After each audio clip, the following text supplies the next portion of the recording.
So, Eugene, to both Chris and Jennifer's point, you've got the tone, you've got the impact on the alliance and NATO and Europe overall. What do you think the White House was trying to accomplish with the president's trip this week here at home politically? What do you think some of those aspects of the mission were? Yeah, one of the things about any kind of involvement the United States may have, whether it be boots on the ground militarily or funds and funding, like we are helping with in Ukraine, is that Americans care most when American lives are at stake. And so what this administration has been working to do and make sure people understand in this country is that it's not just about Ukraine, right? It is about the danger that it to the NATO countries that are around Ukraine. It is about, as the president says, democracy versus oligarchy or autocracy. It depends on what day of the week, but he says both. And so he's pushing that because there are effects of this war here at home, right? We've talked for weeks and weeks about inflation, most importantly, gas prices going up.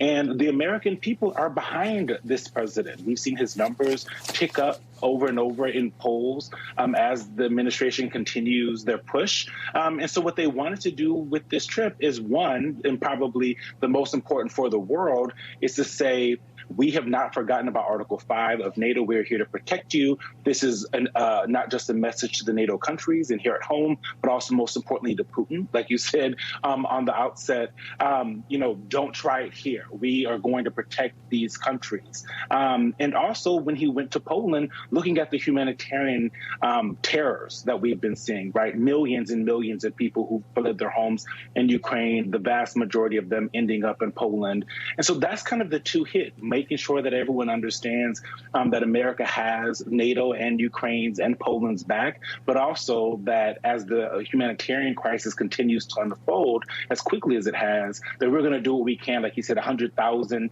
Ukrainians will be allowed into the country as refugees, and making sure people understand that as well. So let's pick up on that point, Chris. You've got the pledge of 100,000 refugees coming to the U.S., $1 billion in aid. There's a lot that the U.S. has put on the table, our international allies have put on the table. But for Zelensky, there's a little bit of Janet Jackson in the air. What have you done for me lately? What do you think the allies, the EU, NATO, the U.S. Can do more of? And what should Zelensky expect from that? Well, the reality is that Ukrainians, I think, are appreciative of the ability to move abroad, but they'd rather stay in Ukraine and have the weapons they need to win the war and have more pressure put on Putin to end the war. And that's where I think the administration ought to be focusing right now. The refugee work is essential. It's a good thing to be doing. But ultimately, the faster the war is ended on terms that are fair to the Ukrainians, the fewer the refugees there will be, because Ukrainians can stay in their houses and in their cities. So the more pressure we put on Russia to end the war, both in terms of providing military aid to the Ukrainians, in terms of imposing new sanctions, especially on Russian energy, and in terms of pressuring Russia elsewhere in the world, the more likely it is that Putin will come to the table and eventually agree to end the conflict. So, Jennifer, on Thursday, Biden said U.S. sanctions on Russia were not imposed to deter Putin, rather to unite Ukraine's Western allies. If sanctions don't deter Russia and the U.S. is not going to impose a no-fly zone, what more are we talking about here? What more can be done? I think what he said in that speech was essentially correct, which is it doesn't deter Putin, but it weighs upon him month after month as his economy goes down the drain, as the oligarchs, as the military see their country being destroyed, decades of progress really destroyed, that the pressure will build and build, that he cannot sustain this, particularly if, as we saw this week, the Chinese are apparently not aiding them, not providing military assistance.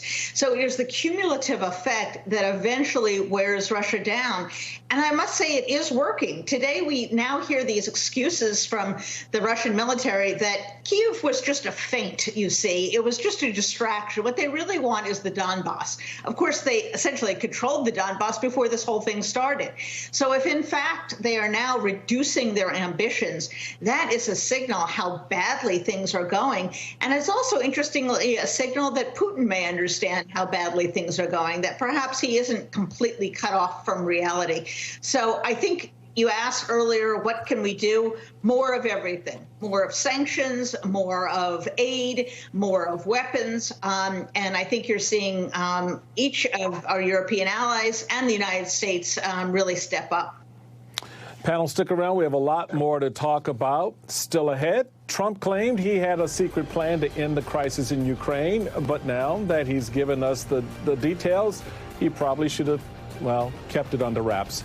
First, though, Richard Louie here with the headlines. Hey, Richard. Hey, Michael. A very good evening to you. Some of the stories we're watching for you first. Breaking news, Congressman Jeff Fortenberry of Nebraska has resigned after being found guilty of lying to the FBI. The Republican was convicted this week on 3 felony accounts of lying to federal investigators about illegal campaign contributions from a foreign billionaire. In a letter to House colleagues, Fortenberry wrote, quote, "May God bless you as your labor for the good of our country, help those in need, and strive for what is right and just." The congressman said his last day will be March 31st. And we're also following 2 fatal shootings inside shopping malls, one in Hyattsville, Maryland, the other in Rosemont, Illinois. One person was killed in each of those shootings. Another victim was critically injured in the Illinois shooting, and a person of interest has been arrested there. But police in both states say they're still looking for the shooters. We'll have more right after this break.